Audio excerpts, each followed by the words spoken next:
Alright guys, here it is, what we've all been waiting for.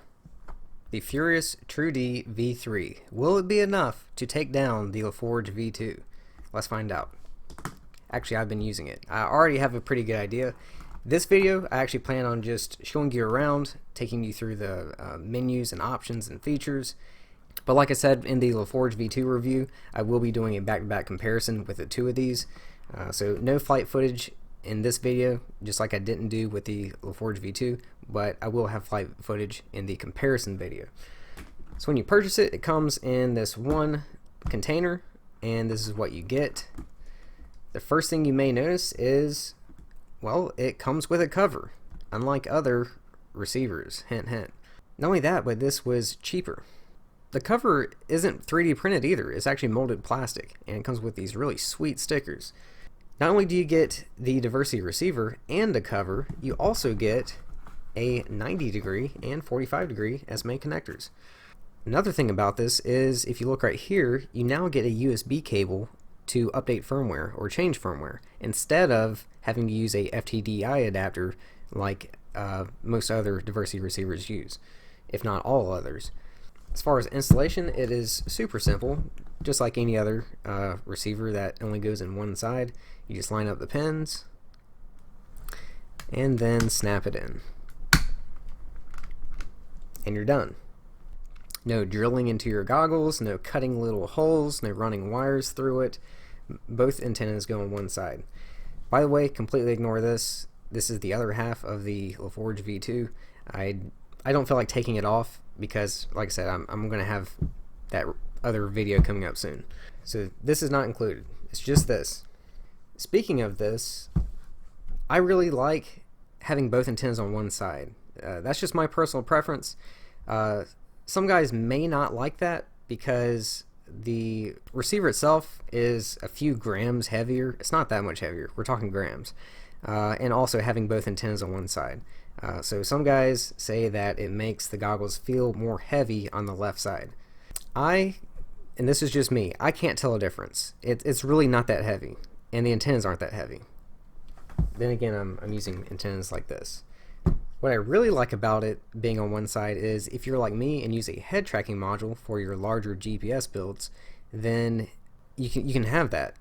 I already have my module inside underneath this cover, and if you were to use the Laforge V2 and have the other part of the other half of the receiver on this side, you cannot mount it on the inside and have that head tracking module. So you would have to tape it or get rig it to the outside of your goggles like I've done here.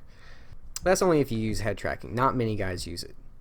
I guess it just comes down to personal preference. Now I'm just going to throw one antenna on so it's not in your way.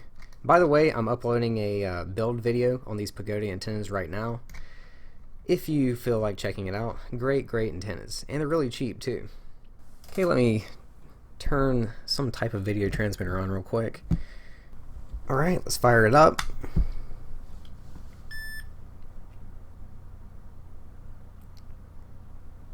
So you see the RSSI from both antennas. You have one here on A, the other up here on B. Shows you the band and channel you were on, as well as the frequency. You can actually change this text in the settings, which I'll show you in just a bit. If you have already created any favorite channels, then you can just press these up and down arrows to go through them all. Or you can press the channel buttons on your Fat Shark goggles. It works either way. If you press the middle button, that's how you go to the menu. You have working mode, which is basically your favorite channels. Manual mode, where you can go through the bands and channels separately and manually.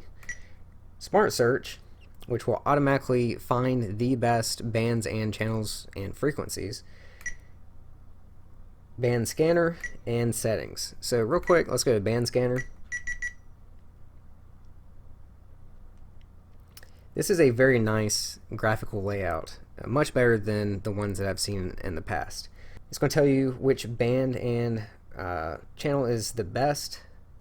This is not perfect though, because you will notice as it's going up, it kind of it finds like the 4 best ones, and then when it comes back down, it leaves off on the last one that it found. So right now B5 is not my best because I'm currently on the F4 band in channel, which is 5800 even. So this is not perfect. It's not going to show you the best one. That's actually just the last one when it's coming down on this graph.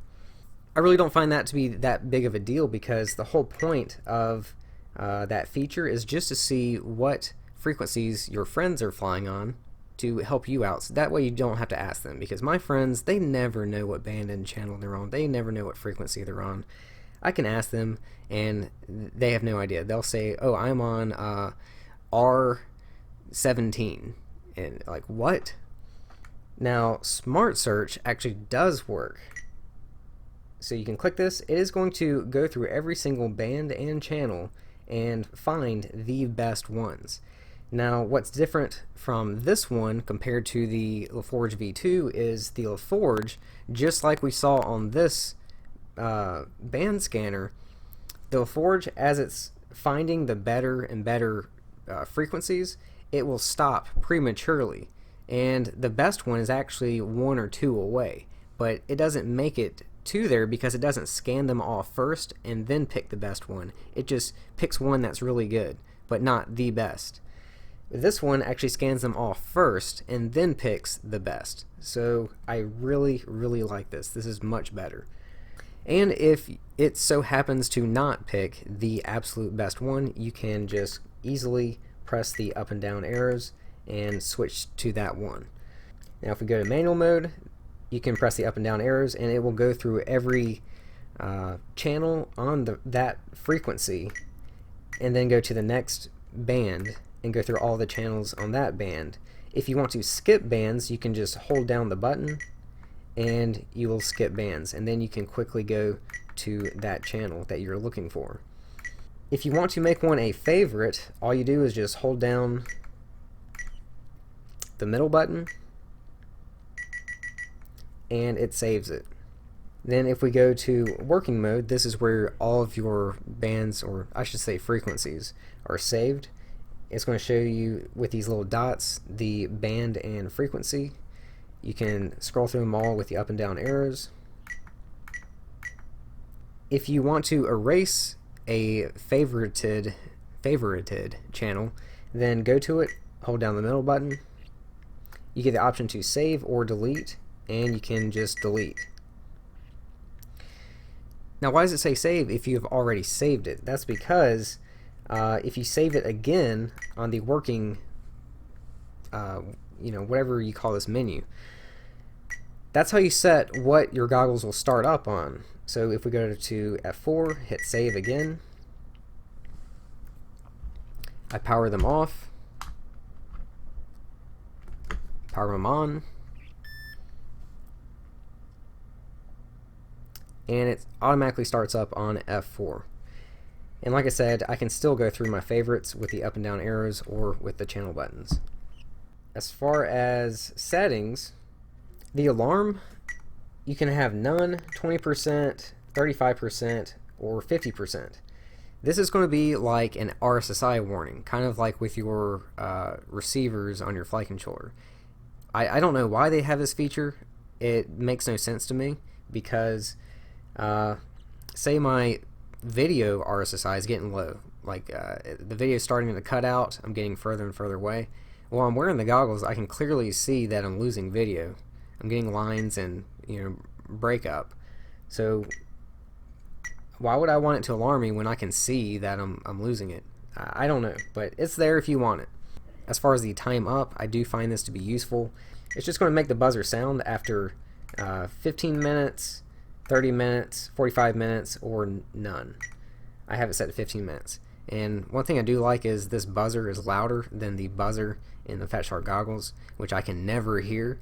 And I've over discharged so many batteries, I don't even know how I do it. That's why I started making my own, because that used to be annoying, but no more. We now have this.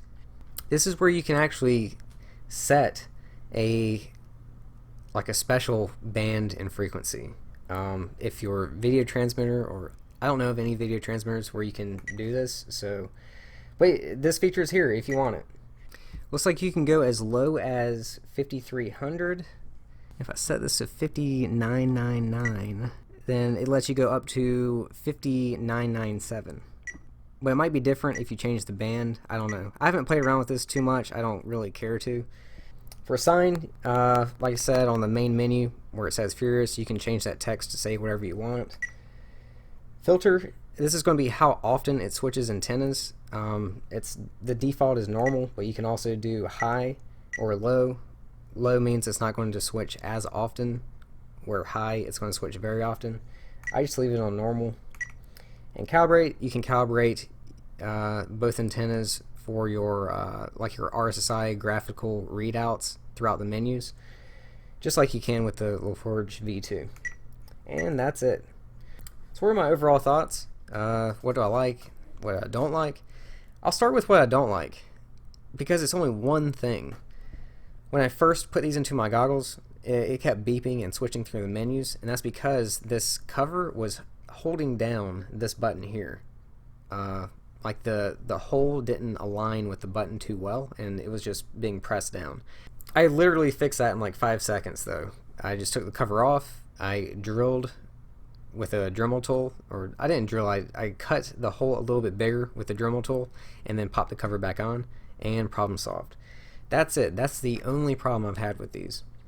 Yeah, the band scanner, like I said, it's not going to find the best band and channel, but I mean, it doesn't have to be perfect, because you're not using that to find the best frequency. You actually use the Smart Search feature for that, and Smart Search actually does work, unlike with the Laforge V2. What do I like? I really like everything about it. I like having both antennas on one side, that way I can keep my head tracking module. I like the clear cover and the LEDs. It looks pretty cool. The Smart Search is probably my favorite thing, just because it works. It actually does work. The USB is nice. I mean, you don't update firmware that often, so an FTDI adapter isn't that bad. It's not really a deal breaker for me, but I mean, I guess USB is nice. And just the overall performance of it, I mean, it works great. I'm not saying it works any better than the Laforge V2. Honestly, from what I can tell so far, they're exactly the same. So if you do have a Laforge V2, I'm not saying go out and buy this thing, because as far as performance, as of right now, I can't tell a difference. Maybe once I do the other comparison video, then we might see a difference. Who knows?